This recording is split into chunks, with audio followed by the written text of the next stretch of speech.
Hello, hello! Welcome back to Let's Play Final Fantasy XI. Since last time, I haven't actually done a whole lot. But, well, the day has changed and we have zoned. Let's real quick go and get our enlistment in. Let's go enlist in the 4th Division.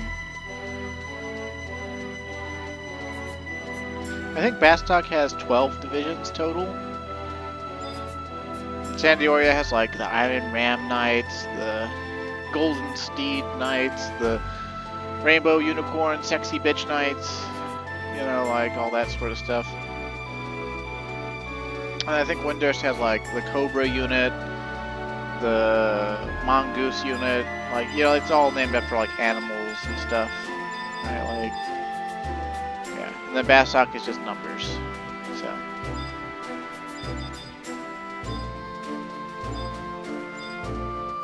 Hey bitch, I got a letter of recommendation this time. Let me in the fucking army, dude.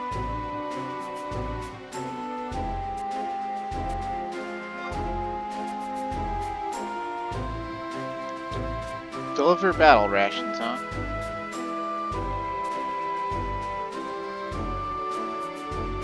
Edward and his men by Centurion Gebhardt, huh?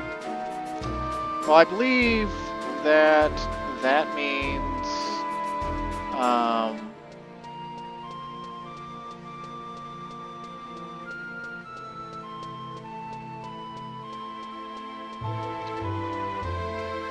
dick bitches, but just in case it doesn't mean that, I'll look it up real quick.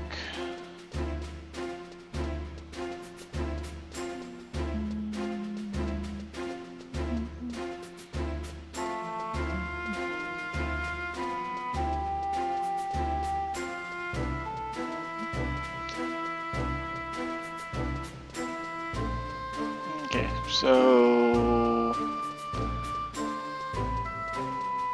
glad I looked it up because, oh, excuse me.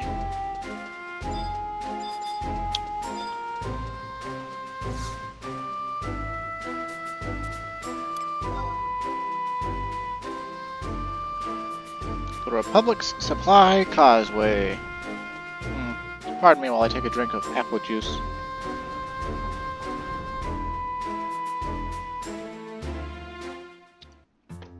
My throat was crackling. Cleaned up my room a little bit. Got rid of a bunch of trash. Today's garbage day. Went and petted and played with my dogs for like 10 minutes or so. And they were glad for it. Oh! And we're getting to hear the music.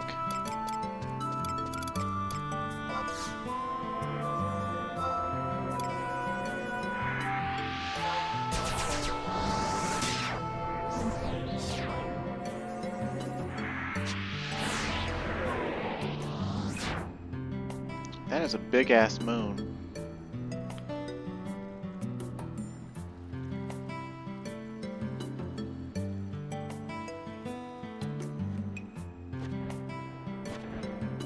I still think it's funny that time passes so fast that you could actually see it move down pixel by pixel.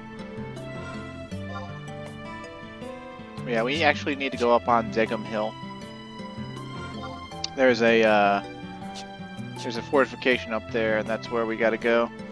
For some reason, I was remembering and thinking we had to go all the way down here to that fortification. I don't know if it can vary.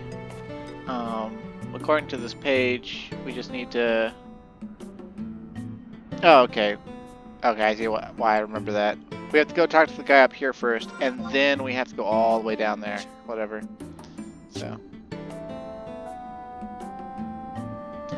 Once the musical track is looped a time or two, we'll get on our mount. That's where we're headed up there, I believe. Kind of see it, I think. You might be able to see him on widescan, too. We're looking for a guy named Gebhardt.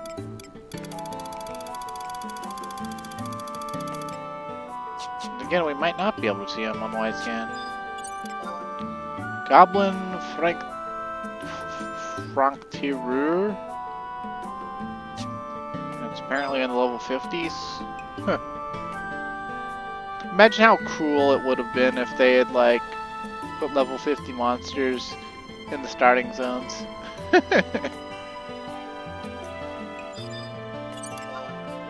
Like, sure, you can kill that huge hornet, but that goblin draftee... No, Francois, he is level 57.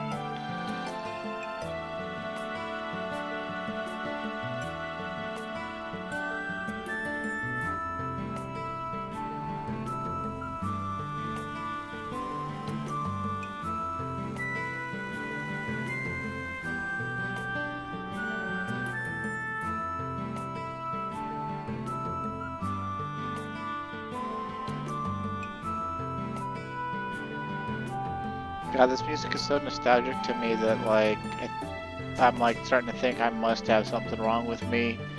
It's like, I don't know, it just makes me feel so at peace. And it's not even that it's just, like, exceptionally good music, it's just...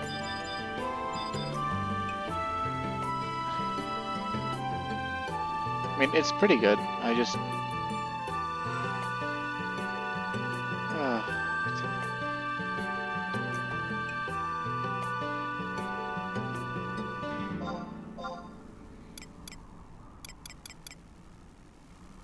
Gebhardt! Oh wait, did I go up one too many? I guess I went up one too many things. I really should have learned the layout of Zegham Hill a bit better.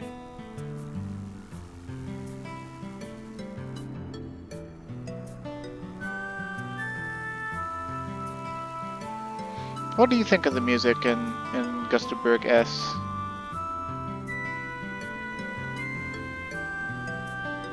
It's probably not as nostalgic for old veterans as it is for me, but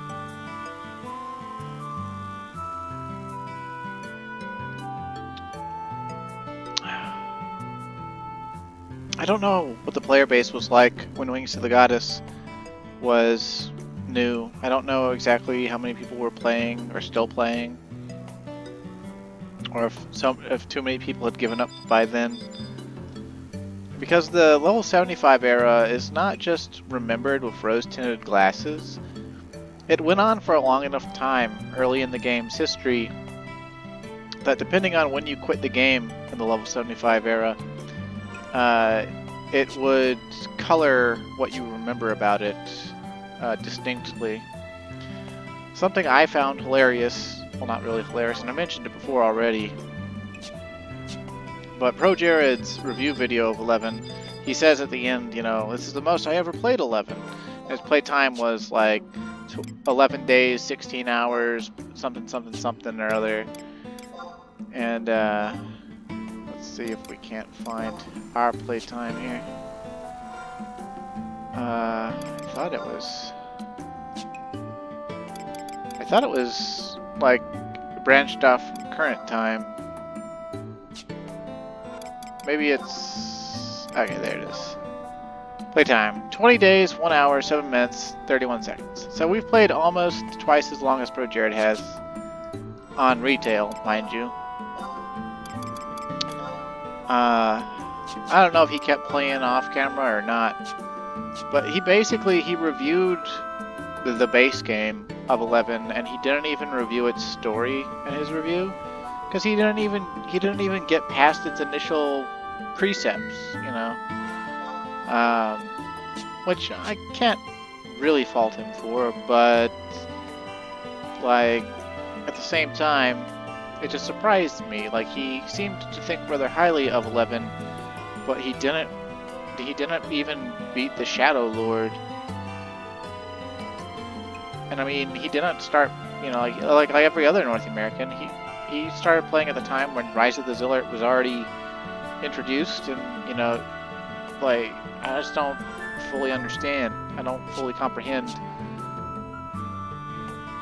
how he could feel strongly attached to 11 and have not played, you know, more than a couple hundred hours on it.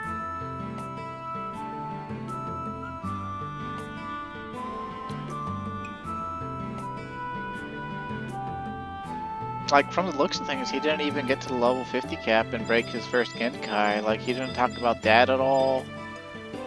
And, like, it's not like it, like, I still enjoyed the video, and I was glad to hear 11 be given any sort of praise, even though he was, I think he had more fun laying out the play online jank and the difficulty of getting into it at the start. I mean, it was an accurate review. It just, I don't know, it just wasn't. It could have been twice as long and still only grazed the surface, I guess.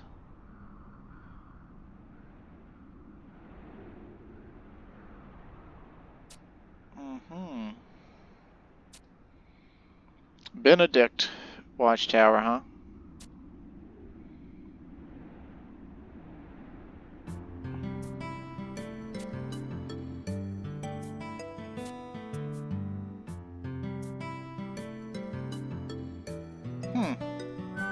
Prestigious tactician is locked up down there, huh?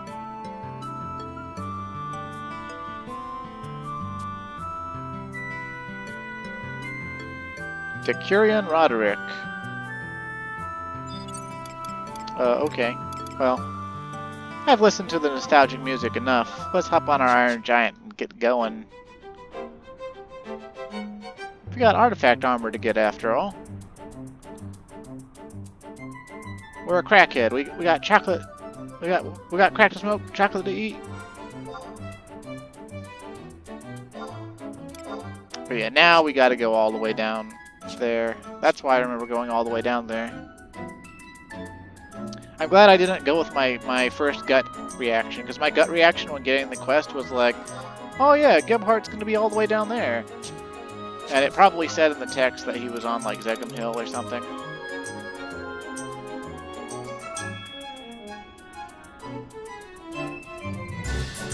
Oh, it did not, actually.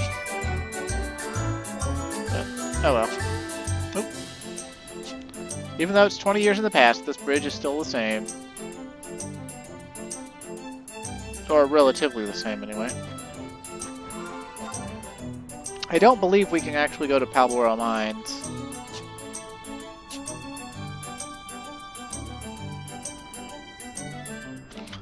Whew. My spine did the ASMR thing, even though there's no ASMR going on right now. Well, I guess it wasn't really the ASMR thing. Like, you ever get that tingle up your, like, the very base of your neck up into, like, the very back of your skull? It tingles and, like, it's not the good feeling like ASMR, but it's, like, I mean, it's not necessarily a bad feeling either. It's just, like, it's a tingle, and then, like, for whatever reason, it just makes me, like, shake. Like, just like, not like tremble, but like, it's like a jerky shake with like my head and my arms and stuff. Like, I just sort of like shake for just like a second or two. Like, I guess spasm? Yeah, spasm would be a good word, or twitch. Something like that. Like my head twitches or spasms. And then like, it passes really quickly, like it just happens, but every now and then it just happens. I don't know why it happens, but it does. It doesn't happen every day, but it happens. It happens frequently enough that I know it's like a regular thing for me, and has been my whole life. I wonder if that Draken lizard is a notorious monster.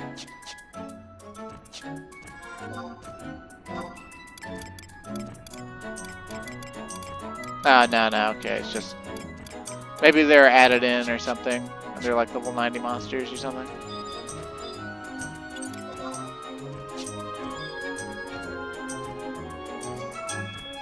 Oh look, there's like a cannon sticking out of the top of the window of that tower.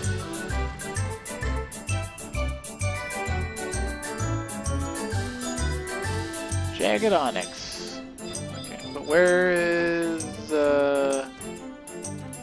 maybe this isn't the right tower, maybe the tower I'm thinking of is even further to the south. Yeah. Yeah. That's the campaign tower. Like, that's where the beastmen will attack.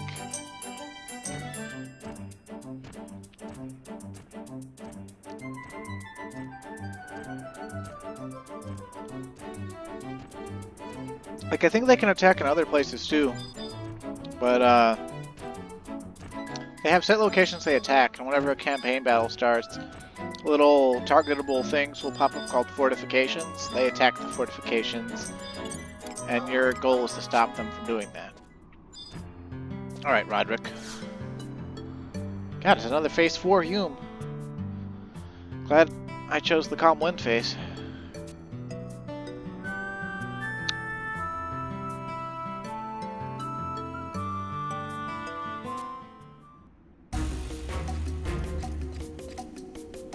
A party of turtlebacks ambushed the unit transporting the president's communication.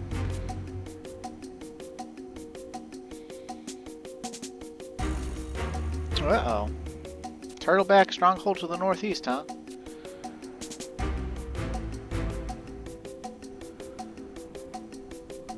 Too dangerous to divide the forces. Okay, are you gonna leave it up to us?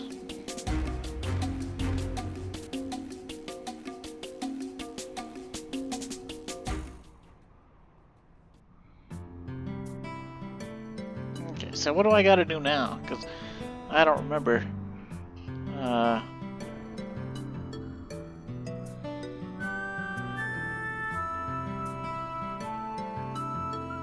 Okay, apparently we gotta go to the barricade at E7, and I guess that's just straight north. Okay, yeah, it's just straight north. So we'll hop back on our mount. Just get going here. I don't remember this part of joining the 4th Division at all. Of course, I've actually only joined the 4th Division once, I think. Because I've done Wings of the Goddess twice. I had 2 characters I did every storyline mission on, up until Seekers of Adolin. I haven't done Seekers of Adolin or Rhapsodies of Vana'diel twice yet. Calm Wind will be the second one I do those ones on. But Wings of the Goddess, Chance of Promathia, Treasures of Adargon, Rise of the Zillard, Abyssia, Crystalline Prophecy, Shantatsu Ascension, Mughal Coup d'etat, all that. I did all that on twice. But on my second character for Wings of the Goddess, he was an Elvan, and so I had him join Sandioria. He was Sandiorian in the present too, because I wanted the ring on him. I leveled Red Mage, Ninja, Samurai, and I want to say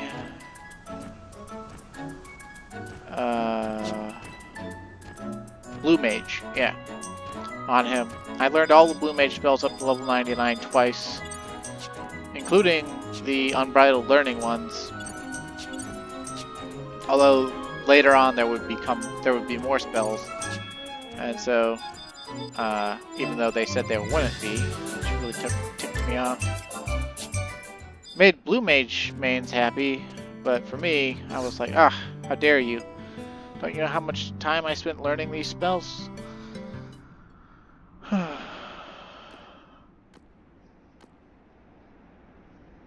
Uh-oh. Heavily armored Quadev.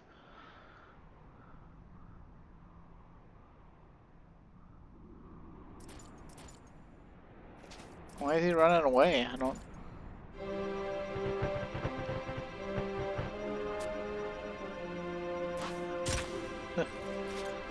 Uh-oh.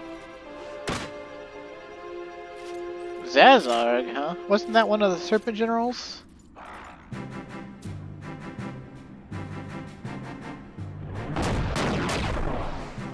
Guess he was a soldier for Bastok before he was a Serpent General. Huh.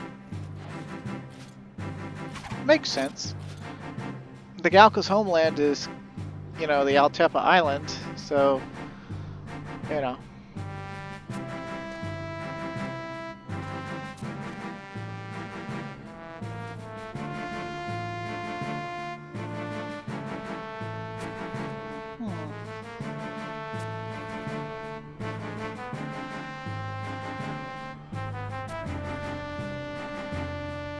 But I'm not even joined up yet.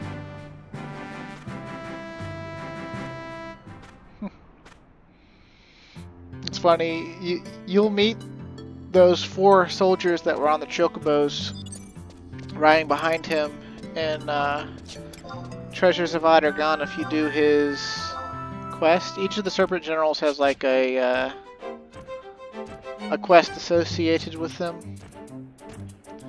And in Zazargs, you actually learn about his past secondhand. They tell you about it. And then those 4 guys, they came from Bastok to try to get him to come back to Bastok in that quest or whatever. Because they all fought in the Crystal War together.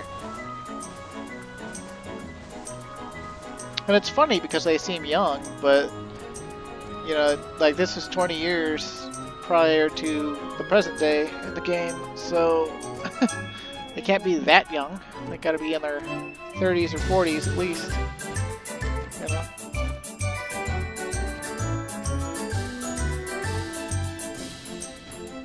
Let's see, so... Okay.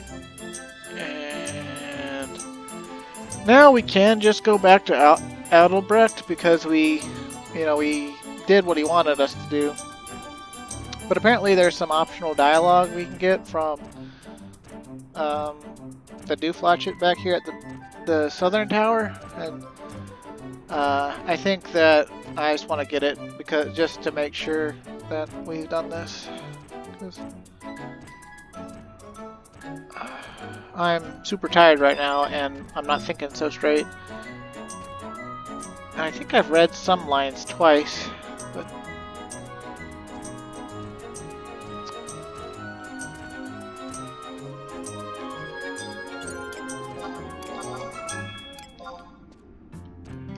why did it ask me to dismount twice? Prefectus Zezarg successfully understood me and retrieved the communication. He sure did, Brian. He sure did. Well, I guess his name's not Brian, it's Roderick, but whatever. My oldest brother used to name... he had like an email and a bunch of characters he used to name Roderick. He went through phases where he would name characters in very specific ways. Now he names all his characters after anime girls. Or video game girls that look like anime girls. His current obsession is the Trail of Cold Steel series, and he's started naming his characters after like Tio, Plato, and what was it? Claire or something or other.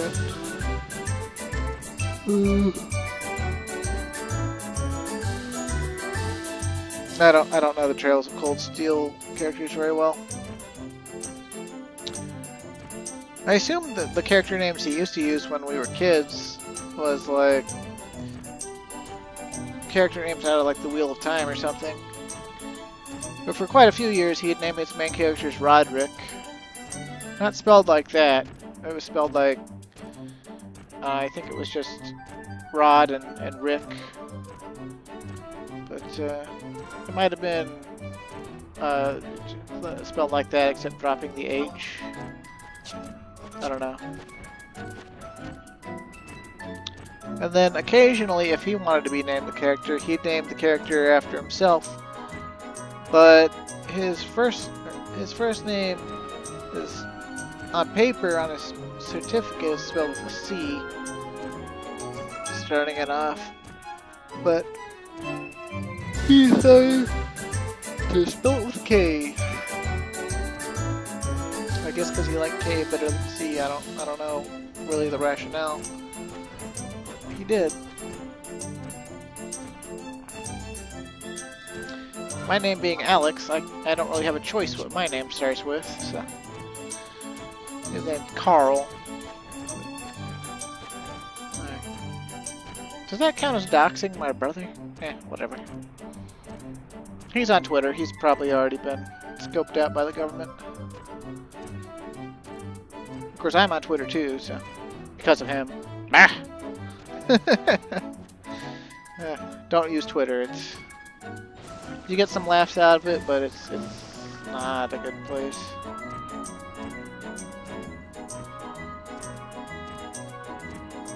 Then again, where on the internet is a good place these days? Like, oh my god.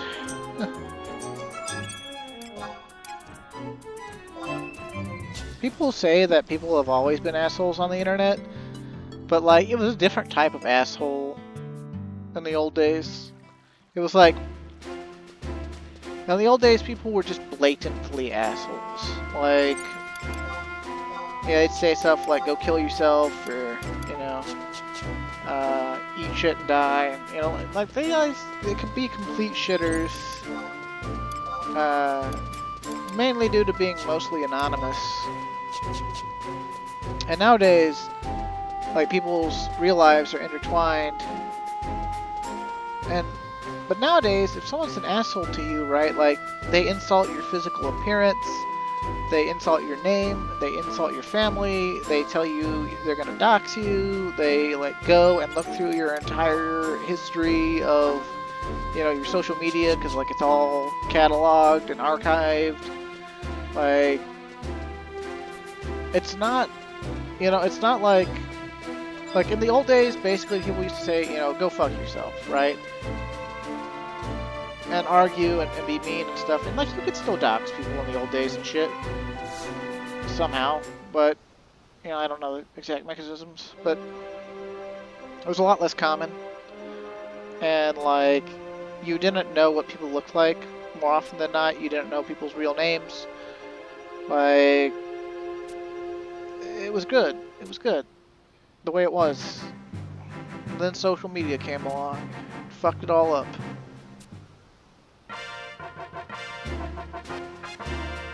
Alright. So they gave us a free pair of sprinter shoes.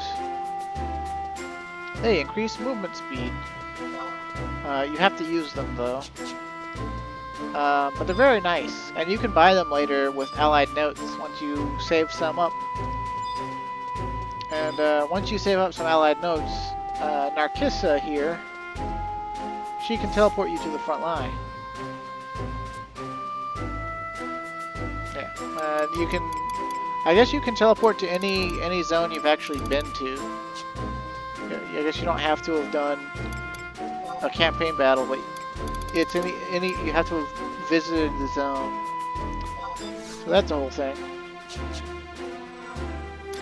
Now I don't know what cancels this speed up. I think job change and being aggroed and hit slow it down. But you can actually take the sprinter shoes off. So it's a really nice item to have, just for getting around.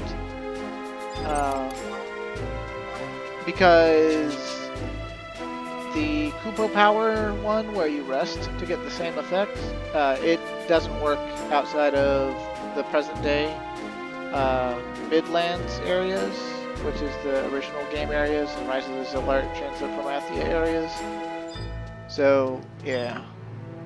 Anyway, now that we're finally in the 4th Division, let's go see if we can crank out another Artifact Armor quest before the hour is up. We're already halfway. We're already half an hour in though, so I don't know if... We'll see, we'll see. I won't be a Debbie Downer yet, I won't be a Debbie Downer. We've got enhanced movement speed now, so we gotta be good. Now, as far as our rank goes in the 4th Division, you notice we got that key item, the bronze ribbon of service.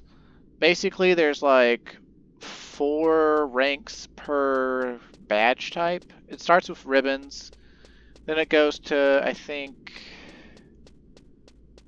medals? Or maybe it's stripes, I don't remember. And then it goes up to stars, and then it goes up to something after that. And there's like 16 ranks. So there's like four badge types and 16 ranks. And you can actually lose rank, or at least you used to be able to lose rank. I think there's a Rhapsodies of Vanadale key item that prevents you from losing rank. But you had to do a certain number of campaign battles every week. Otherwise, you would lose your rank. And obviously you had to do even more than that to rank up, so... Favor, huh? Fellow pupils and direct... Okay, sure, why not? Unwise to speak here, huh? Are you afraid Albrecht will hear us? We gotta be sneaky. Are we gonna have some schoolgirl anal in the on top of these crypts?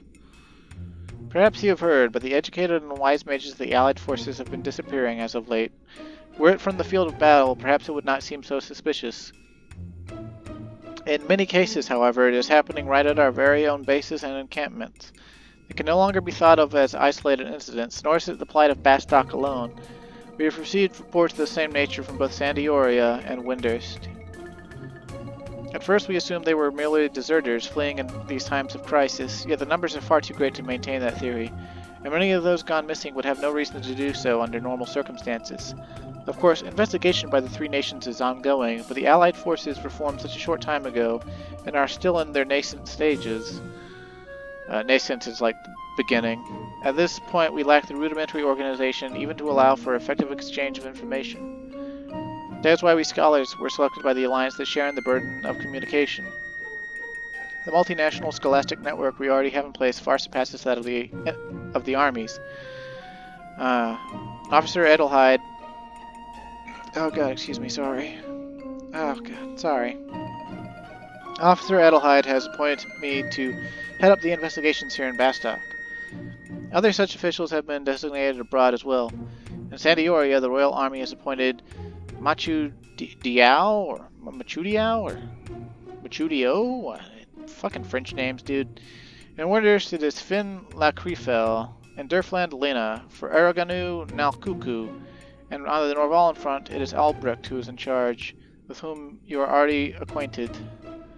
I realize he may seem ill-suited to the task, but it is under circumstances precisely such as these that he shows just how dependable he truly is. Our charge consists of taking the intel obtained by the armies and carefully analyzing it locally. I would like to ask you, Calmwind, to assist our colleagues in this task.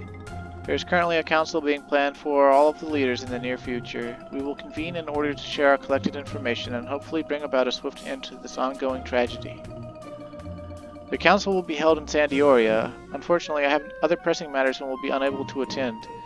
I apologize for the abruptness of my request, but would you be willing to participate in the council in my stead? I owe you a great debt, Calmwind. You have my thanks, and please let me know if there's anything you might require.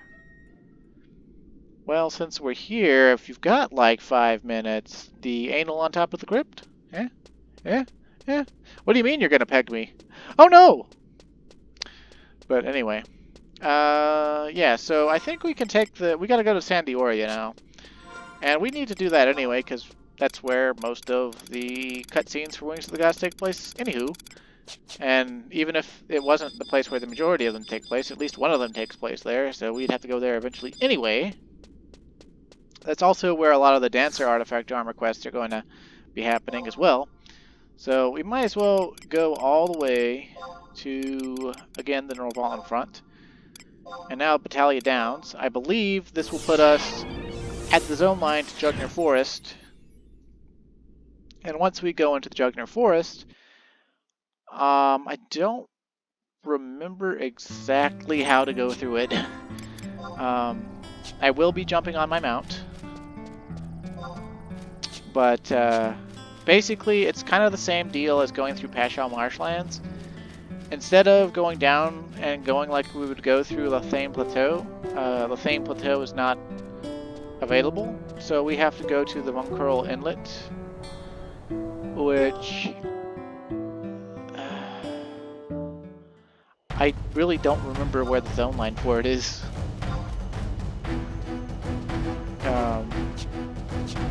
Because, like,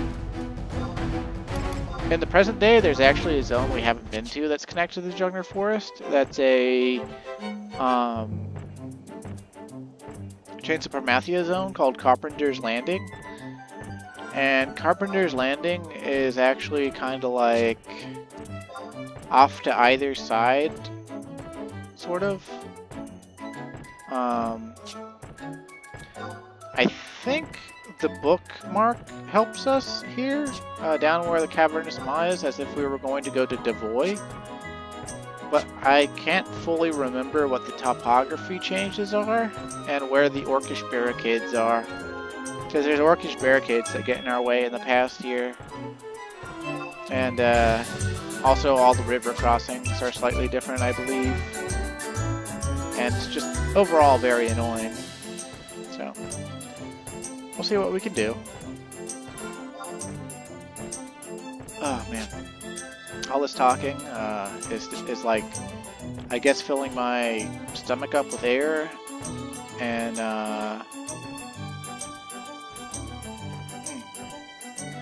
or something in my throat, and like throat tube region was being filled up. And here's one of the barricades, so we can't just take the normal path. We got to go around. But yeah, like I keep feeling like I need to burp, and then you've heard me already. I've burped like 3 times this episode alone. Ugh. I don't mean to be disgusting, I just am. Bitty bug. Have you ever seen a Flash animation called The Decline of Video Games? It was made by some I think they were teenagers at the time. What the hell? Can I get over this? Like, what are all these barricades? I need to get across the river. Am I gonna have to, like, go north around the lake or something? It looks like I can, but I don't remember being able to do that in either. Yeah, like, look, there's... Okay, so... How do I... Where do I... Oh, man, I am not good at navigating Jugger Forest in the past. This is another reason why I joined Bastok. It's much easier to go to Bastok. I don't remember Windurst being very hard to go to. You just go through the Marifatol Mountains, and instead of going, you know, south to Chardonnay Canyon, you go into Fort Carugo, Narugo, and it's not hard at all to go there as far as I remember. Oh god, excuse me. I'm sorry. Ugh. Disgusting! Okay, so we can't go that way, obviously. So, what, like, do we go into this cave and it loops us around or something? There's a decrepit knoll. And it does not loop us around, it's just a cave. And, huh. Oh, now I feel like I'm gonna sneeze. Good God. Okay, so how do I... I'm terribly confused. I'm gonna look up a map for this. This is ridiculous.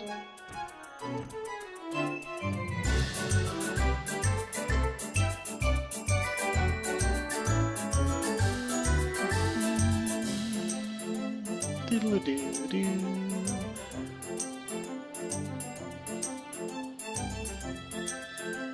Give me that map, please.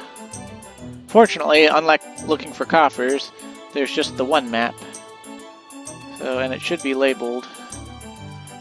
Okay, so barricade, barricade, barricade. Oh.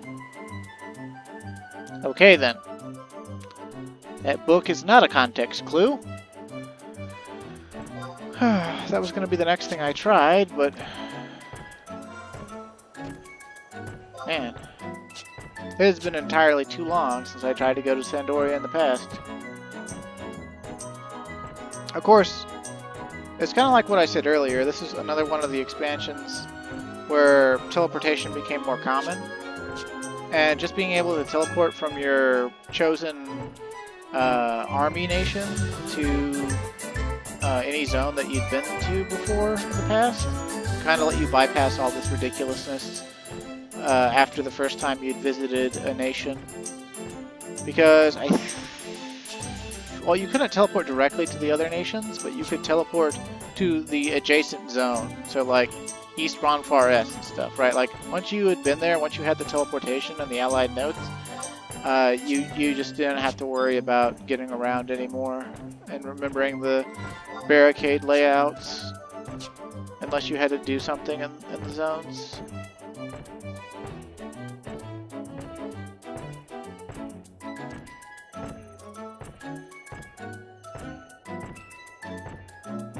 Now that I've wasted another 10 minutes of your life and mine, let's check out this new zone, Bunkerl Inlet.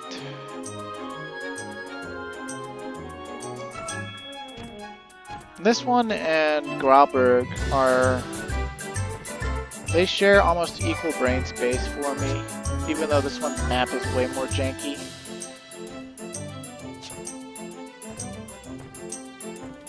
Again, it's another unique zone, and also again it has its own Abyssia variety.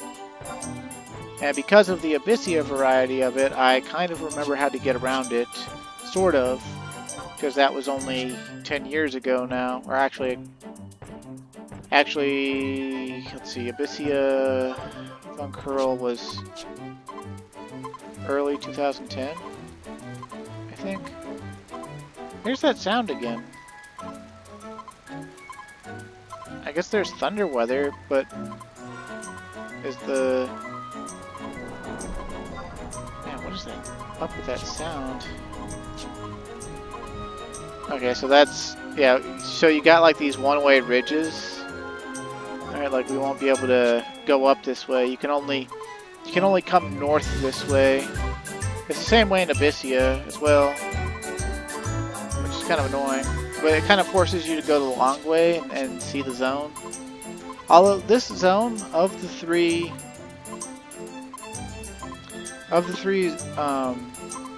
past zones, this zone is definitely the most like compartmentalized. Like the pathways on it are just you know, very narrow. They go into these smaller open areas, but it still feels a lot smaller and less open than like Grauberg or Fort Karugo Narugo.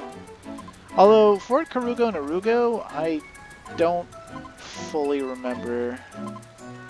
There's no Abyssia zone for Fort Karugo Narugo. I think they did Abyssia Ottawa Chasm instead. Or maybe it was Abyssia Eula Grande range at that point. I have trouble remembering. They mishmashed for the Abyssia zones. The first three were the teleport crag zones, but Abyssia versioned.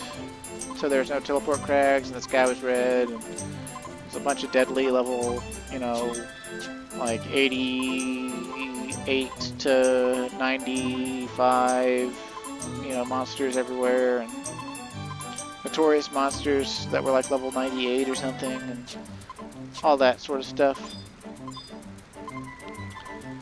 And if I remember right, those fierce Smilodons over there, they drop a quest item we need for later, but I'll get that off camera at my own leisure.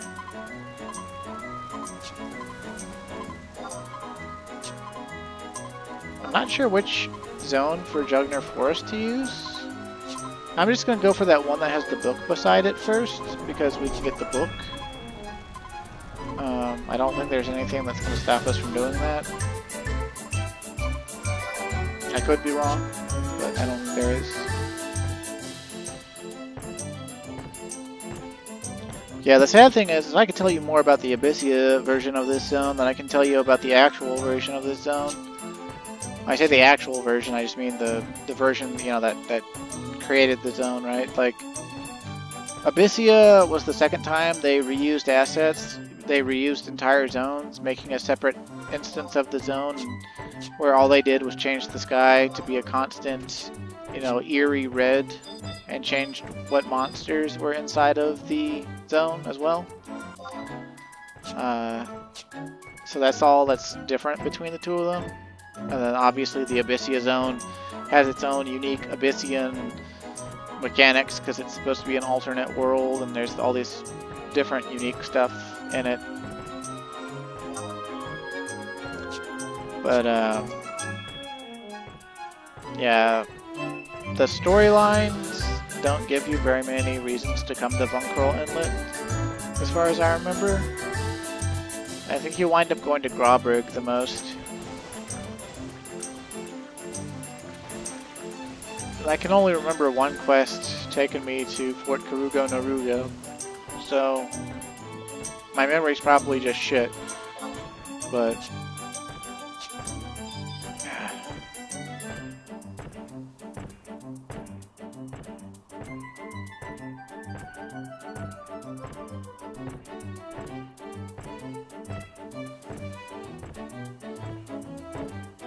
you notice we can see like a meteor in the sky constantly in the past whenever it's nighttime from just about any zone in the game world. I don't remember what that's supposed to be.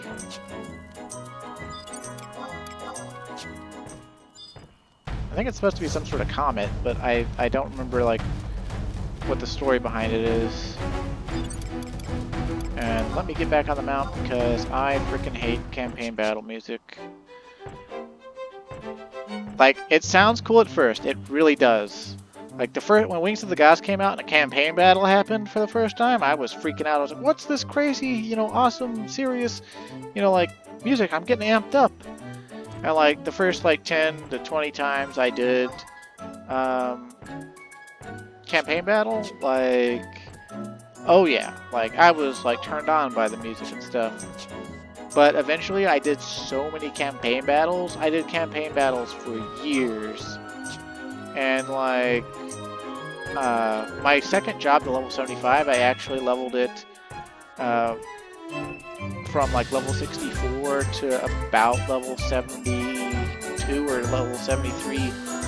Specifically in campaign. That job was Thief. And it was because after the level 60 range, even though they added the job trait to it, Assassin, that let the Thief separate Trick Attack from Sneak Attack, so you didn't have to ask your party to set up for what's known as SATA, or SATA, Sneak Attack, Trick Attack combo.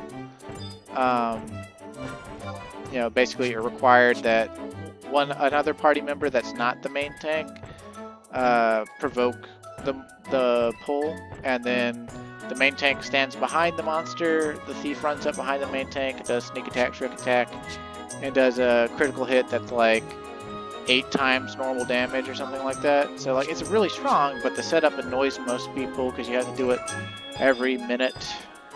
And those would be an Orcish campaign regiment, the Steel Hide Protectors. So there is a campaign battle going on, and there's the Orc Conqueror Bacco deck. You can fight him in the modern day. He's like a 72-hour notorious monster or something like that.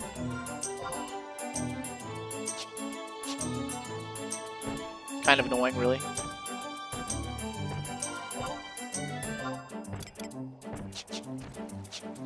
I think I remember now how this works. Vunkerl Inlet doesn't actually take us to East Ronfar. Jugger Forest does. But to traverse Jugger Forest, we have to use the different entrances of Vunkerl Inlet to get around the Orcs' barricades. And we can't get back across the river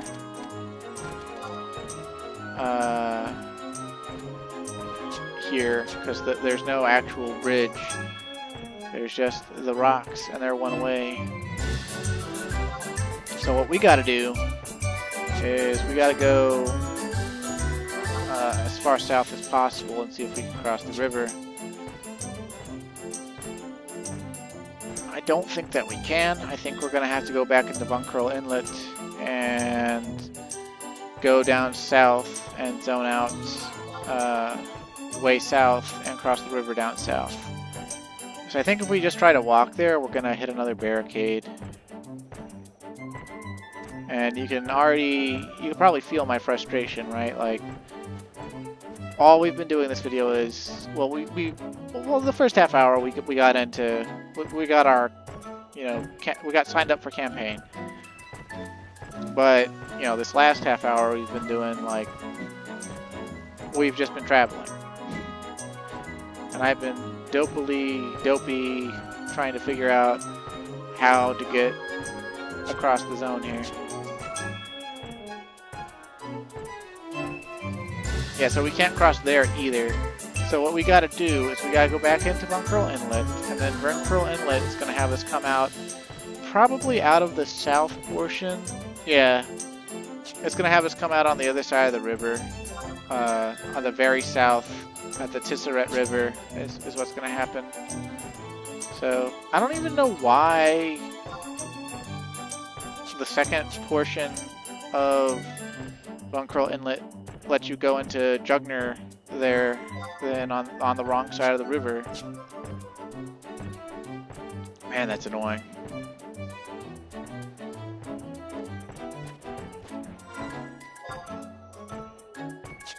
On the up and up, though, we've been mounted this whole time, so glad I unlocked these.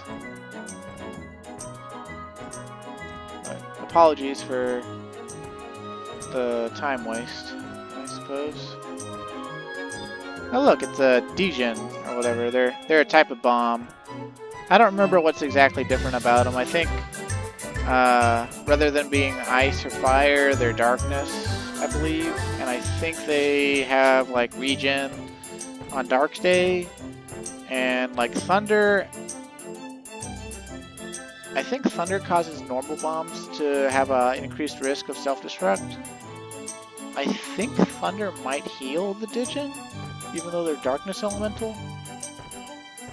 They might be lightning elemental. I'd have to look it up. Okay, so wasted your time, wasted my time, wasted the entire world's time. We gotta go south, and I'm not 100% sure about if there's gonna be a... I don't know if we have to go all the way around, like down near Nasheron's Fist, or if we gotta, like, if we can just cut straight south past the outpost. Because the outpost that campaign battle around here is Nasheron's Fist. That's where the outpost is. But obviously you have to, it's like an island and there's a bridge that goes to it and stuff. And honestly it makes no sense strategically, but as like being the outpost for the region, because it's surrounded by a lake. Like, you'd think the Beastmen could just starve who's ever garrisoned there by destroying the bridge and then leaving it alone, but, well, they didn't exactly design these zones to make sense in a war situation. They just said, here, have an interesting zone that's more about, world traversal than it is about the war. And then they shoveled the, campaign battles on top of it. Which, I mean, I don't mind, right? Like, it was 2000, I think this expansion pack came out at the very end of 2006, maybe it was the very beginning of 2007. I wasn't quite 17 when it came out. My birthday is in May, so I'm pretty sure it was spring of 2007, right before I turned 17.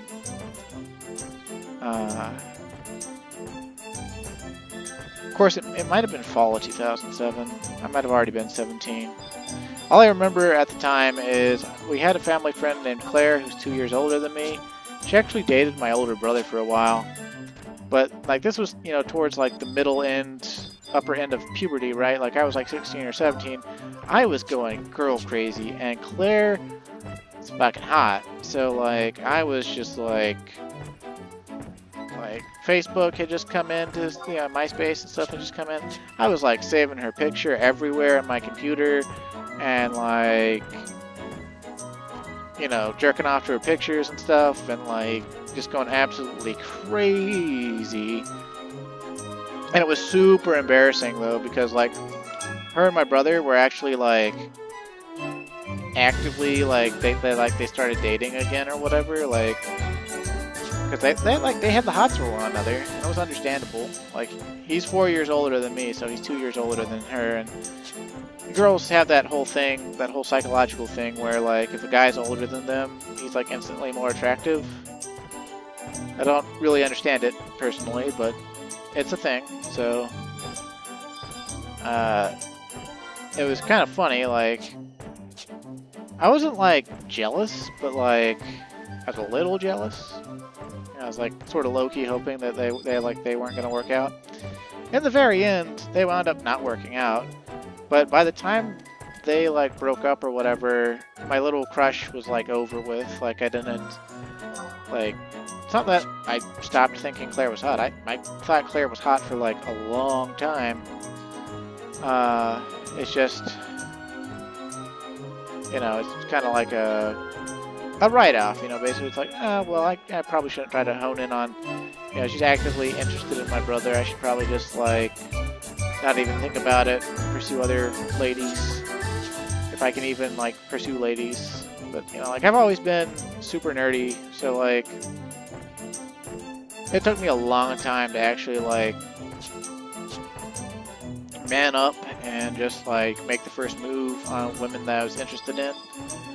And do it in a way that wasn't, like, deemed creepy or weird. Because, like, I don't know, I wrote poems as a teen, and, like, I wrote a ton of poems. I was very, very emotional. You probably could have classified me as emo, or goth, but I didn't wear all black very often, and I didn't pierce my ears or put on eyeliner or anything crazy like that. I was really emotional, and you know, wrote some pretty dark poetry and some pretty you know, just like emotional poetry. And that's probably like redundant, but whatever. And I think I'll stretch this episode out to an hour and a half. Otherwise, we're just not even going to reach Santa Ioria in this episode, and that's just ridiculous, in my opinion.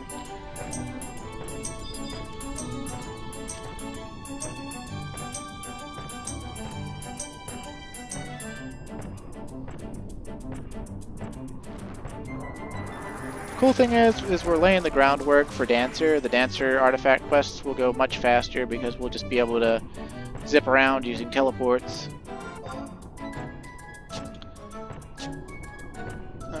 We're gonna stop off here to get the recalled Jugger crystal, even though we probably won't ever really use it. Right? Like, it's not convenient anymore. It's actually something that used to be convenient is now no longer convenient at all, which is kind of really freaking sad. Like, one system of teleportation pretty much replaced all of the old ones. But yeah, with regards to me and women, like, it really did take me a long time to just, like, engage with girls as people and not as, like, you know, this mystical, emotional, like, my truest love sort of thing. You know, like an object of affection, or like, I'm not gonna say sex object, but, you know, like, every guy thinks about girls and sex. And pretty much every, well, except for homosexuals and stuff, you know, I'm speaking in a general sense, you know. You know, you think about the people that you're attracted to, okay? You think about them in that way. There's no point in denying it, right? It's normal.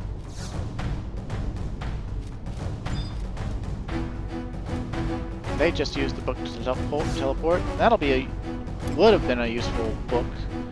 Or that book essentially replaces Recall Jugger. Okay, please let there not be a campaign battle in East Ronfar. Wait, Laval? Oh. Oh. Okay, so it's Devoy, but they're calling it Laval. I don't think I want to be here right now. It's interesting that it's got music now, but I don't want to be there. I need to go to East Ronfar, so I have to actually go... Holy crap! I have to go freaking north as hell. Okay, we're gonna go north as hell, and we're gonna figure this out. I'm sorry. I really thought I was going the right way. It was good to have that book in either way.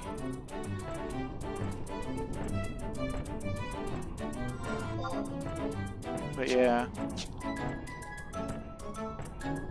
I'd say I didn't really get confident around women, like confident enough to just, you know, like talk to them without, you know, thinking about dating prospects and you know, just be completely normal on a regular basis.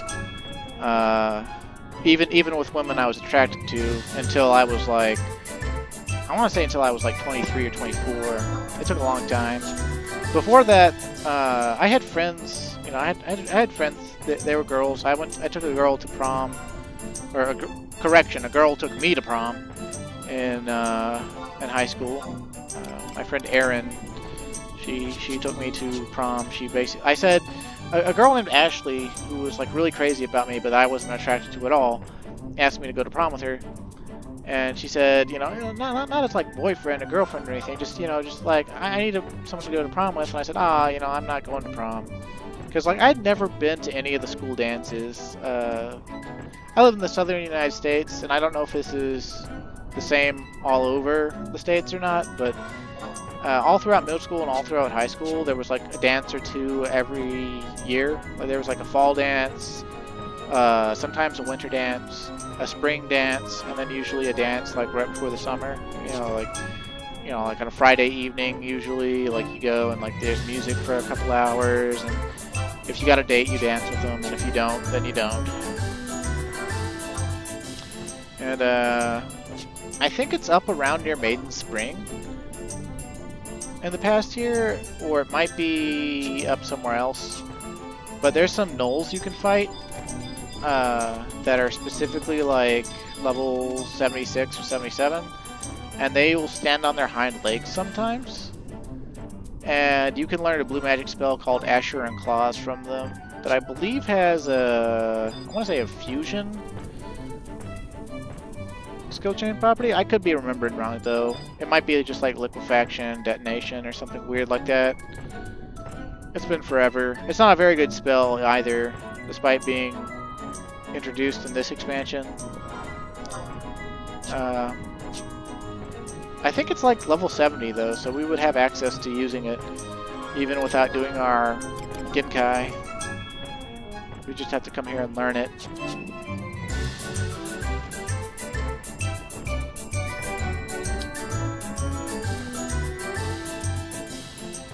Yeah, I told Ashley I wasn't going to prom, and then like I told my mom I wasn't going to prom, and then I think it was 2 weeks before prom I was in anatomy, and I sat with Erin, and I thought Erin was super hot. Erin still is super hot.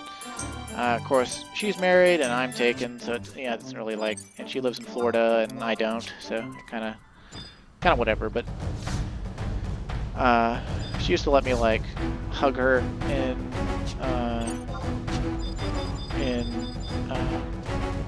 well, why isn't this door open? Is it because of the campaign battle? Oh. Nope. We just gotta run through here. Normally East Ronfar S, just like Gustaberg, has really nice music. We're all the way down here. And if you remember, we've been through East Ronfar a few times. All the way up there is Rangomont Pass. I don't think it's accessible in the past. And because the campaign battle's going, I'm just gonna hop back on the mount. But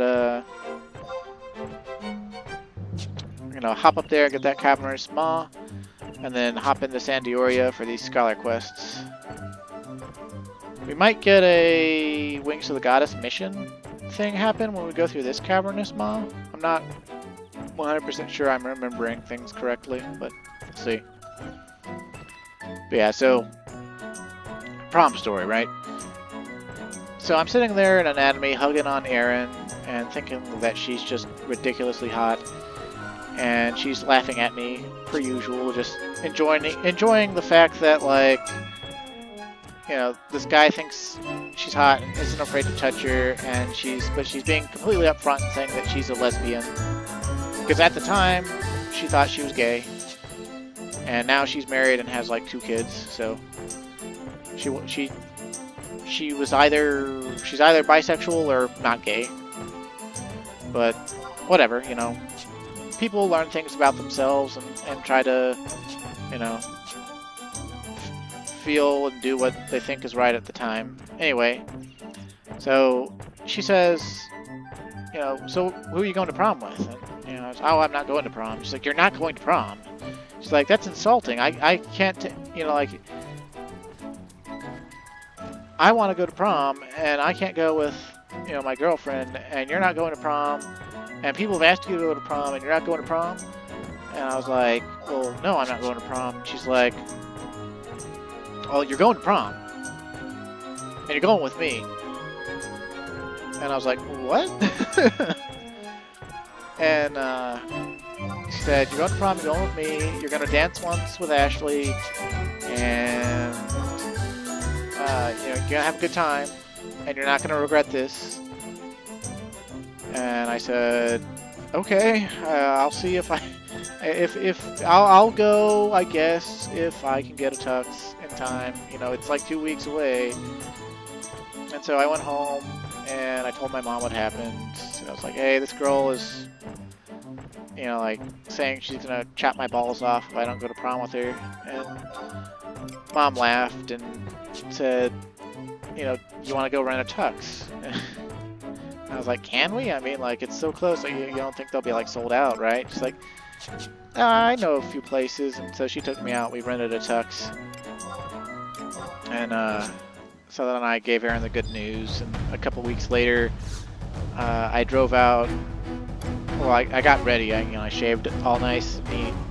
Got my hair trimmed all nice and neat a couple days beforehand.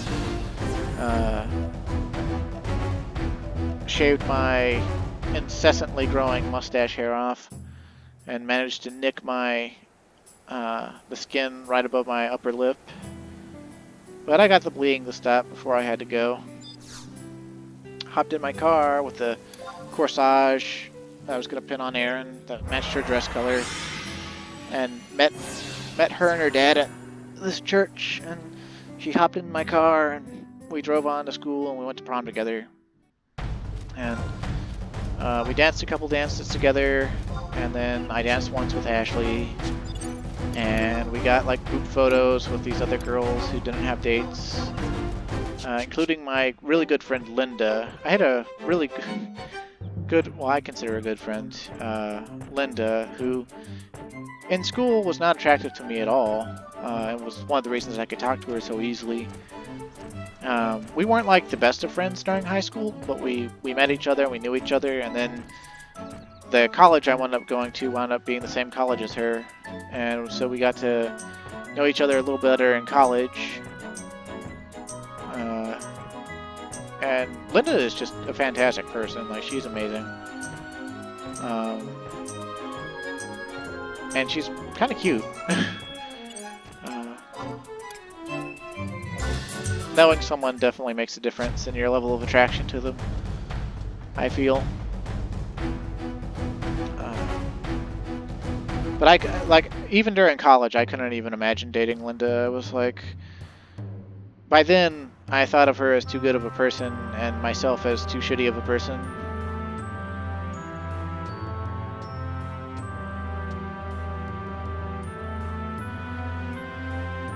Is that him over there? New pupil? Oh, you forgot my name already, didn't you?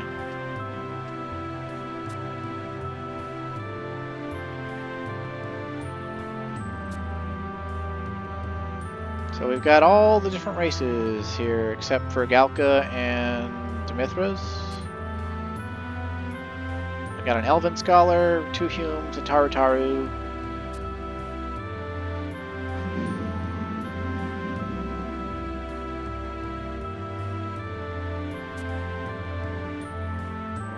They're giving each other shit.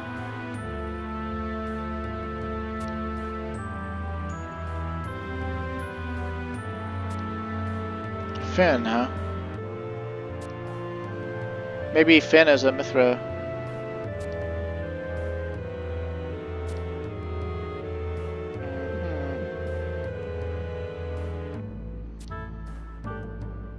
Our magic-wielding intelligentsia. That is not the word that the localization person thought it was. The intelligentsia that's like a word that means, yeah, at least in my lexicon, it means like pseudo-intellectual. People who think they're smart. Or study a lot. Because they study a lot. I guess it might apply in this situation. Let me look up the proper definition, though. Maybe I've been a moron this whole time. Would it really surprise you?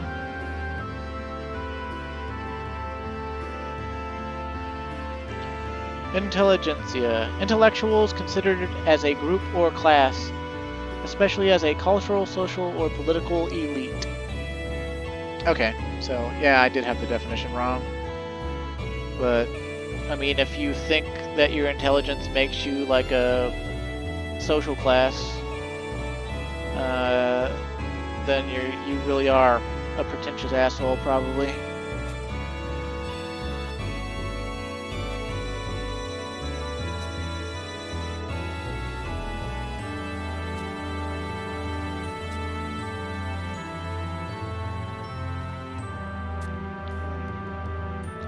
So they're all going on and on about Finn.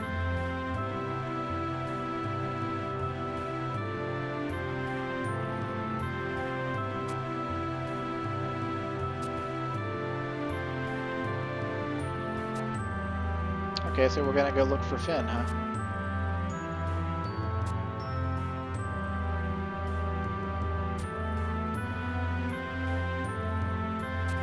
Okay, so we gotta go talk to Erlene and then go look for Finn. So let's get the book here in Sandioria S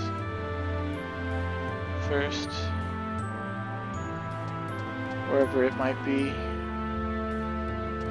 Aha!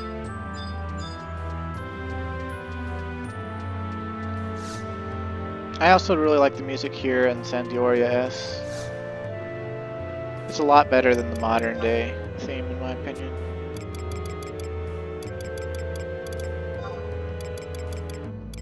We need the Norvalan front. We need Eldium Necropolis again. Shazam!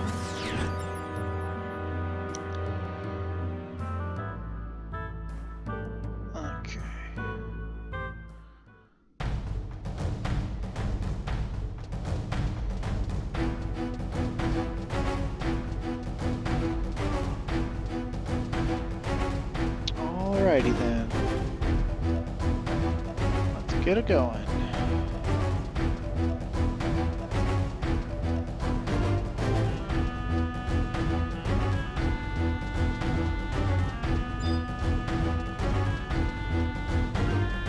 Hey Erlene, we gotta find Finn. What did your business thing conclude, lady?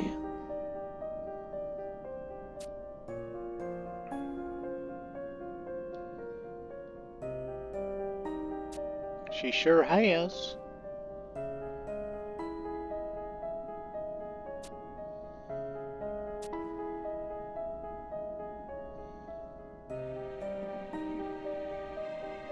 Despite their intellect and judgment, many of those among us are exceedingly confident, almost to a fault. Yeah, most people who think that they're the intelligentsia are exactly that way.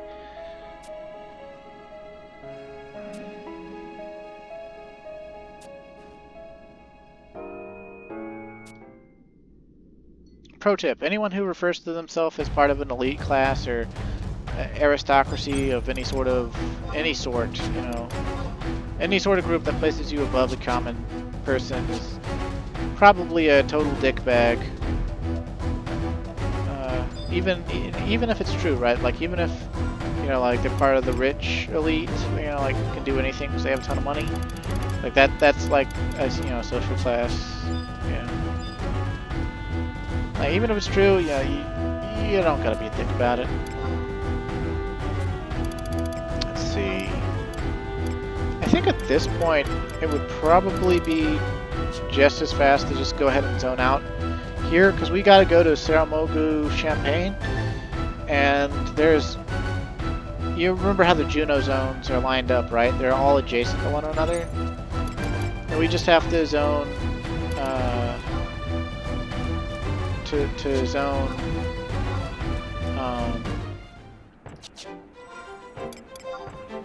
you know, across into Rollenberry Fields, and then there'll be another zone line pretty much immediately adjacent that will take us to Saramogu Champagne.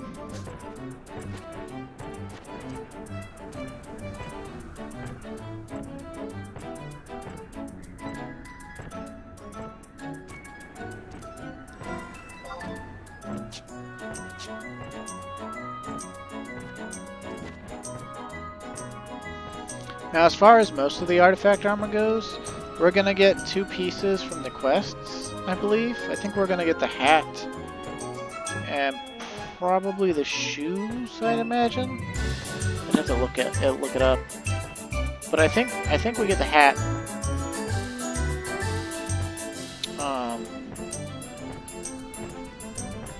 And the shoes. Those are the pieces I think we get. I think the other pieces for Scholar Artifact Armor have to be made in a similar fashion to the Blue Mage Artifact Armor. I don't even know where or what materials you need, although I think some of the materials you need are actually key items or rare exclusive items that you get from very particular enemies.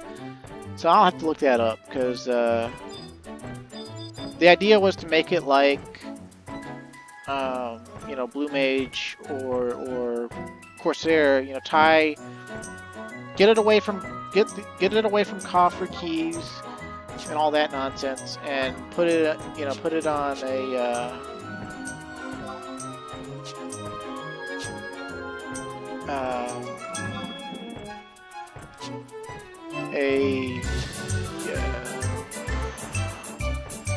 tie it into the expansion.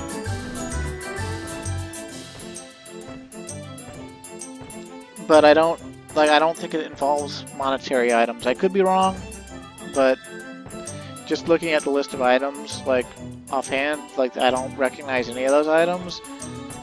It's not simple crafting materials. That's all I'm trying to say. I believe it's key items.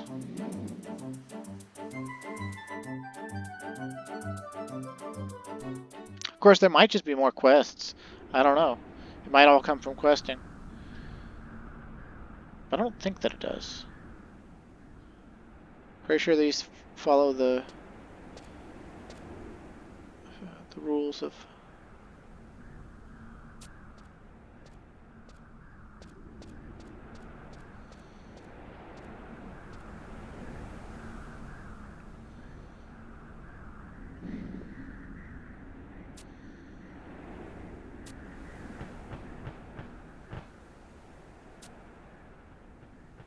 He's riding a red chocobo.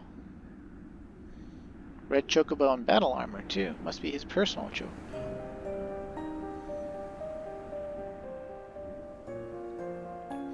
The soldiers attest that they were able to follow Finn's tracks up until she entered Saramogu Champagne. So there are no Galcan scholars. We've taken into account all possible routes from Windurst and checked every questionable area along the way, and still we found nothing. In all likelihood, she was somewhere here in the Champagne when she went missing. Which means that she could very well still be in the area where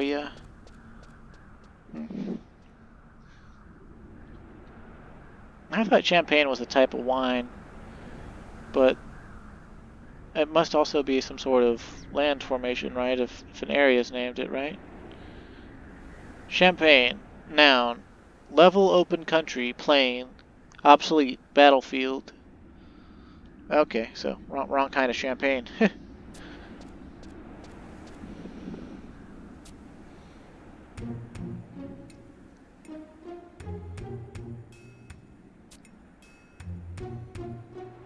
But Wee1 has a murderous rage in her. Oh, they just want to fuck, but their proportions are out of sync.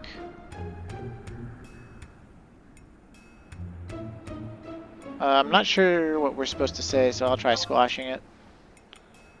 Stand down, this is not your fight.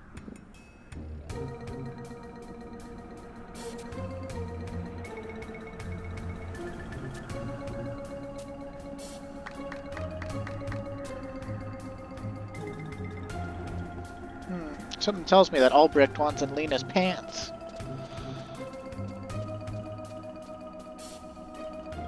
Okay. So apparently now we gotta go to J7.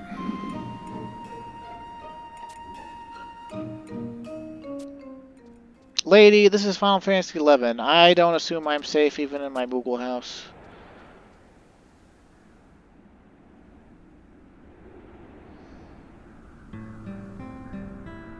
You find yourself alone. Perhaps the search could turn up some sort of clue.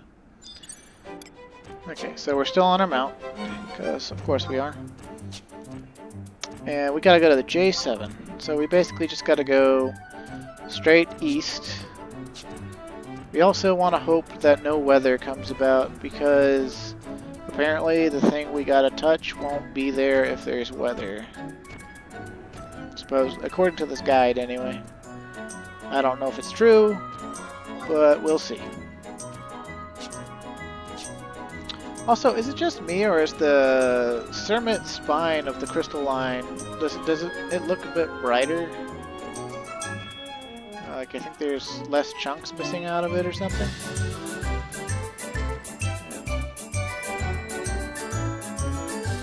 There's no evil weapons on it. Although I wouldn't doubt that they already exist. I don't see why they wouldn't exist just 20 years prior. I mean, supposedly the Zillard are like super ancient, like, a few thousand years old. I don't see what difference 20 years would make on the crystal line, but it's supposed to feel like a long time. I mean, when this expansion came out, I wasn't even 20 years old, so 20 years, at the time was longer than I'd been alive, 20 years at the time was, it was like back in the 80s,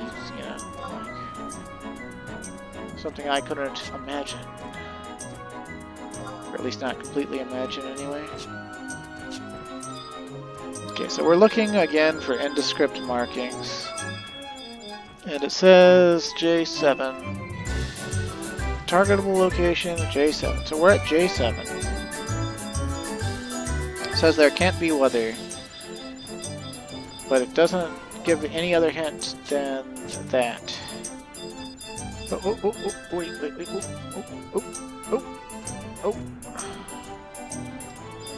Okay. I think we'll be okay. I don't think that goblin is like super high level. Among the rubble, a small number of stones are lined up neatly.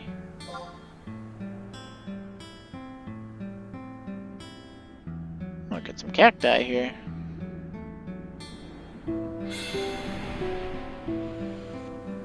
That looks fancy. Oh, it's a burning circle.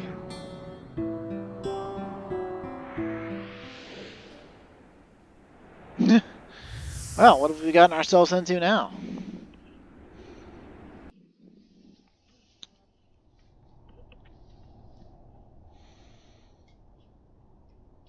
By the way, I've never done the Scholar quest line, so this is all news to me.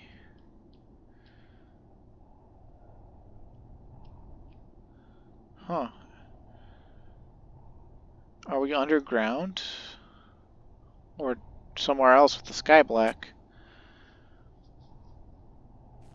Calm wind. I should have expected as much. But as for Mochudiao, well, despite your record of punctuality, it would seem this time you were just a tad late. You must have somehow deduced how to use a porting stratagem to bring you here. Well, allow me to bid you welcome to Goyu's Reverie, home to a spectacular multi-tiered geological strata, rare gregarious cacti, and distinctive fleshy plant life. A veritable paradise for any scholar. Final destination, also, of all those missing magi that you so relentlessly seek. Look to this cliff. The depths below are not even visible, such is its height. The ideal location for disposing of evidence, wouldn't you say? What evidence, you ask? You disappoint me. Even a junior pupil such as you should be able to solve that problem. Why, the corpses of your deserters, of course. What else? And actually, while I'm at it, I suppose you would make a fine addition to that select group. After all, we senior pupils must see to properly schooling even the most misbegotten of our juniors. You see, by imbibing the blood of the Magi, the grimoire is transmuted into its most primordial and powerful expression. At first, I went to great lengths in limiting myself to feeding it only beastmen Magi, capturing and testing the blood of Yagudu orcs and what have you. But it just didn't seem to be working out. Of course, with the gift of hindsight, I now realize the naive folly of this initial attempt. I then moved on to sating its thirst with the blood of those who were altogether unschooled in the contents of the grimoire itself. That also led to unsatisfactory results. And then one day I found myself in an allied infirmary where a mage heavily wounded in combat was undergoing treatment. In desperation, I placed the grimoire to his wound and at long last found the result I was seeking. The letters within began to take on a dull red sheen, pulsating in their newfound bloodlust. And the rest, as they say, is history. It took considerable effort to ascertain what type of blood was required to imbue each individual page. I dare say I even had the good fortune to encounter many pleasing surprises along the way, which never fit into my original calculations. Thanks to the multinational investigation, for example, the quality and quantity of my quarry increased immensely. What's that? The others will come to help you, you say? If you truly believe that, then I fear I may have some bad news for you. Monsieur Diao there was the last. I'm sure by now he has crossed over and joined his dear friend Finn in the Eternal War Planner's room. I like to picture them engaged in heated intellectual discourse over the intricacies of their own deaths. Still, it pains me somewhat to have to drag in even the acquaintances of my colleagues. It just makes it harder to justify it all from a moral standpoint, you know? That brings us to you, Calm Wind. You showed such marked progress and had such a promising future. But please, do not feel discouraged. Your death will not be in vain, I promise you. After all, in one manner of speaking, you will come to be the subject of my greatest scholastic achievement. Ooh, fancy.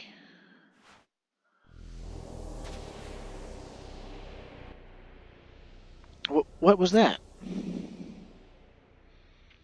No matter, the completion of the true grimoire is at hand. Then I shall be one step closer to him and unparalleled heights.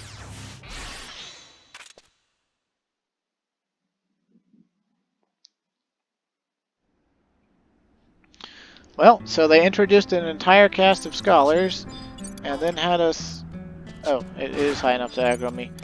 Oh no! We're going to die! Well, it's my own fault, really. Maybe I can sleep it? I don't know. Before it kills me? Let's see. Where's sleep? Oh, well, whatever. It'll be fine.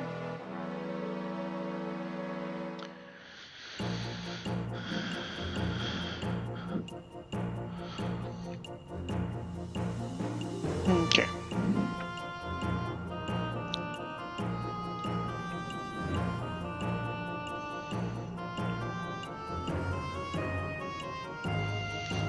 So, yeah, okay, let's just go use the book. Also, that's kind of disappointing, because I think that just lost me like 2 or 3 hours of my dragon stake. Not that I was going to stay up and level anything physical. Thanks to, I think, dilatory digestion on top of increased meal duration or something like that from Sanction, I was able to eat a dragon steak and have it last like 9 hours or something. But that was when I was leveling warrior up to 70. So we had to go back to Erleen anyway. But yeah, so we got his scholar hat, I think. I think it's going to become our scholar hat, which is kind of... Oh, is it not? Did I not get it? Oh. Is it not in temporary key items? Oh, they just hadn't loaded in.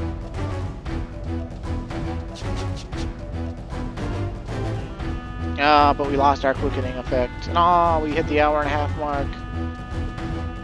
But I won't complain, because I told you I was going to do this. Hooray! Acceptance of my anti-algorithm ways. Alright, Erleen. Let me give you the bad news. What is it, Calmwind? Your expression does not bode well. Please, tell me what you have learned. Albrecht murdered all the other scholars. Yeah, he sure did.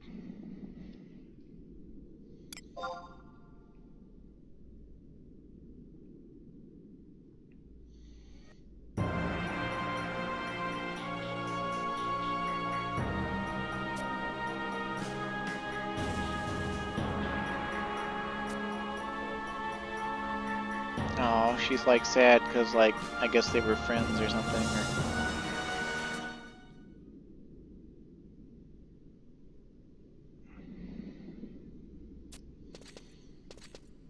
Begging your pardon, my apologies for interrupting. Holy shit, it's Nagmalada, except 20 years in the past. I'm Nagmalada of the Allied Forces. I have been sent by General Headquarters. An audience has been requested of you, should you have the time. General Headquarters, but that could only mean... Please, take your time making any preparations you must before departure. I shall await you outside. Well, the plot thickens for Scholar.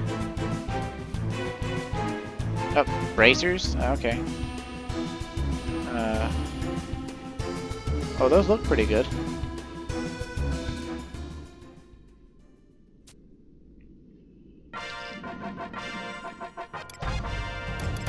They're certainly more magey than my custom M gloves. Better defense too, and lowering enmity on a backline healer job that will be bringing up enmity is really good.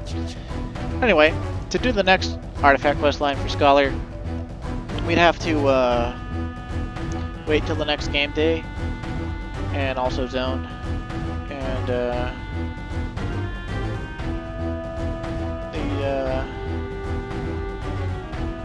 it is going to give us a hat. Okay, so it was the hat and the gloves. This is what we get.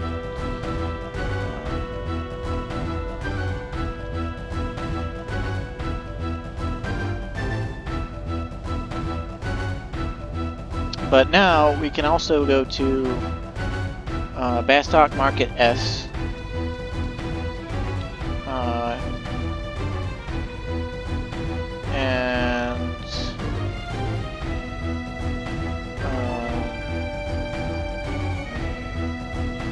Basically,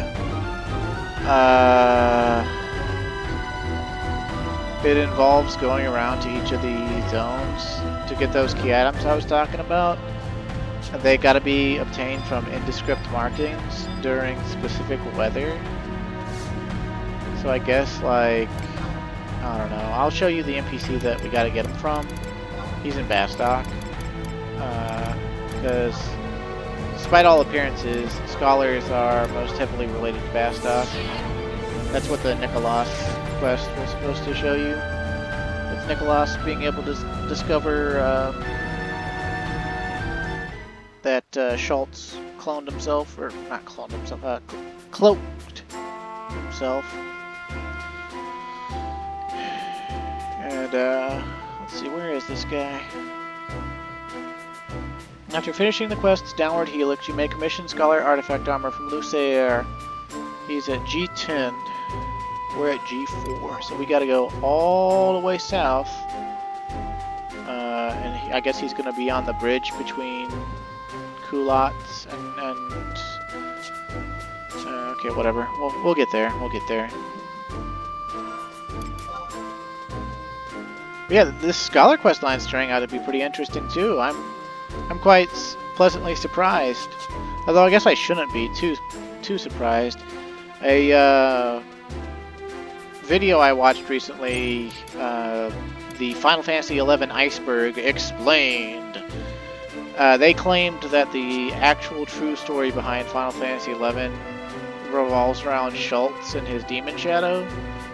And I didn't believe that for a fucking nanosecond. So I'm actually hoping to see what that guy was talking about. Because I don't think it was true. But we'll see. We'll see what's up. Because, I mean, the game already involves time travel, so it's not outside of the realm of possibility. It's just, I don't know, I just find it to be fucking unlikely. Loose air. Okay, yeah, so he's on this bridge. He's an Elven. He's got full Scholar set going.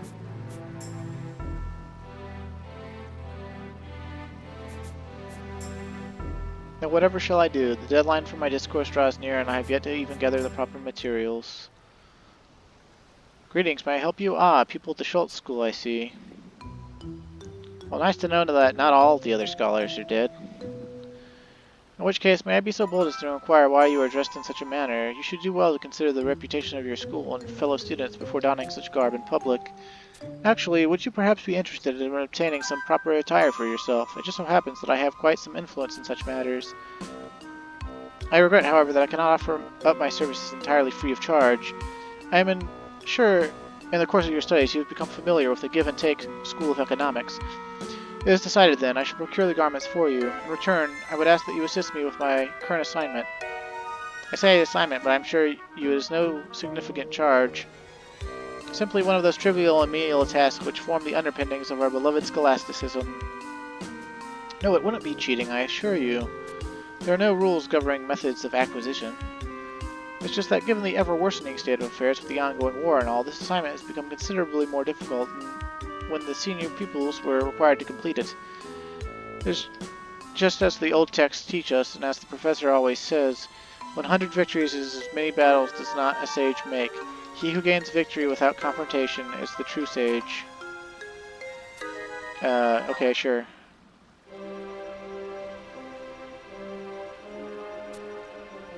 And he's running off for some reason, I guess.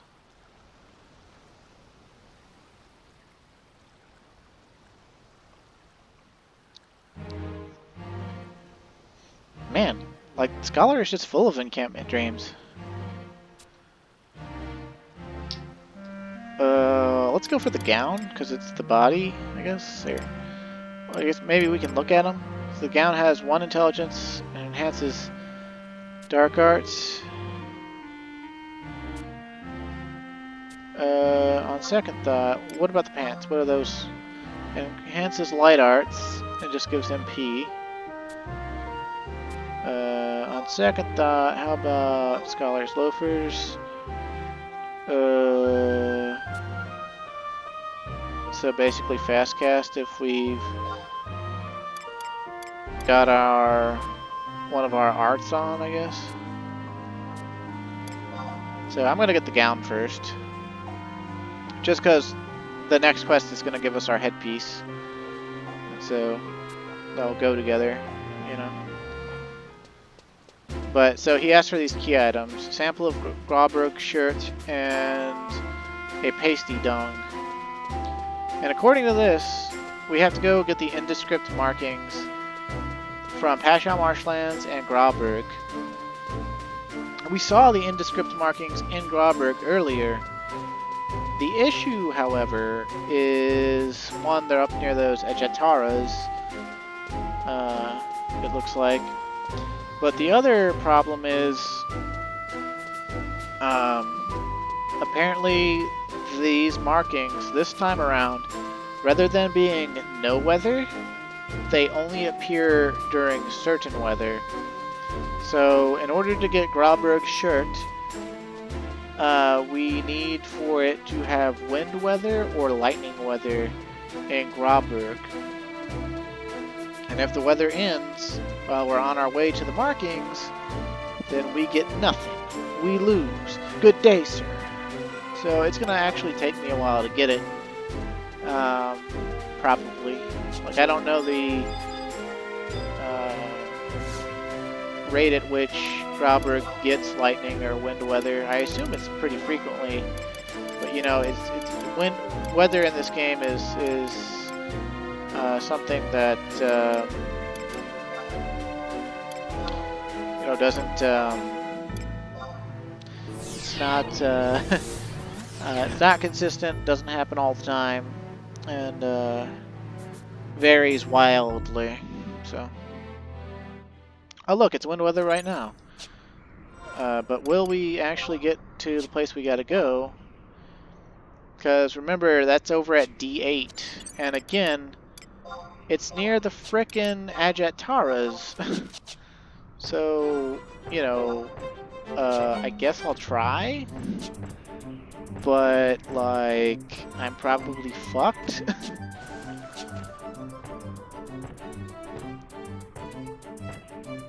Because one, like I said already, I don't know if the wind weather is going to last. And two, you know, like, those Ajatras or whatever, they're of much higher level than me and can probably kill me in 2 hits. So, we'll see. Fortunately for the pasty dung, it just says, obtain from indescript markings and patch on marshlands at H10 in areas where pasties roam. I assume it's the same place that we met Professor Schultz, but I don't know for sure. We'll see. Maybe, but probably not this time around. I've already gone over an hour and a half, and I don't want to really keep going. I just want to go up to Skyrend, hopefully before this weather ends, and see if I can't show you getting one of the key items.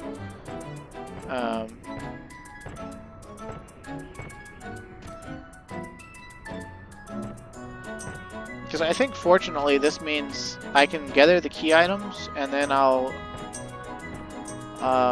I don't know if I'll have to wait on the body or not. Like, he's just trading... He already has the AF, so I think he's just trading for them? You will receive your armor immediately, but must zone and wait for the game day to change to start the next piece.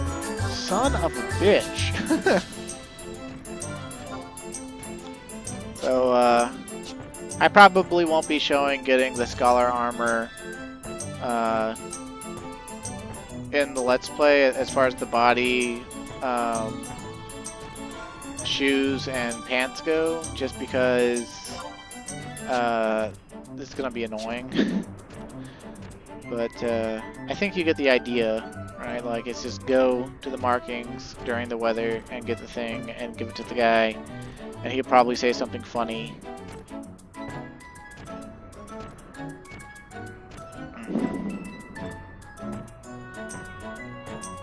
But also, this is just like Final Fantasy XI to have not only a really weird fucking, like, oddly specific thing, you know, go here during this specific weather and get this thing. But, you know, it's also from an area where, oh, by the way, for this level 58 body piece, you're going to have to go and put yourself in the way of level 80 wyverns. Have fun!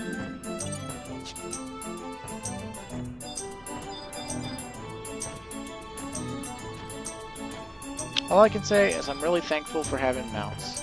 So I'm pretty sure... Well, I don't 100% know. Wyverns usually aggro by sight, and quite often they can also be true sight. So I think there's a chance these Ajatras are true sight.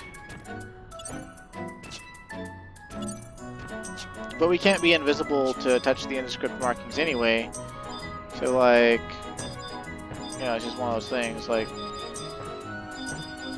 we gotta find this script markings and... Oh, where is it? Where is it? Okay, okay. Dismount. Yes. Okay, give me. Yes, sample of Grauberg shirt. Excellent, excellent, excellent. Alright, so thanks for bearing with me an extra 15 minutes. I still gotta get the pasty dung, obviously. But next recording, I'll open up with at least getting the body. And I'll just go get the pasty dung on my own. I probably won't start the next recording right away since I did 2 back-to-back. And I'll see you next time. So stay safe, have a great day. Peace out, I love you, all that good stuff.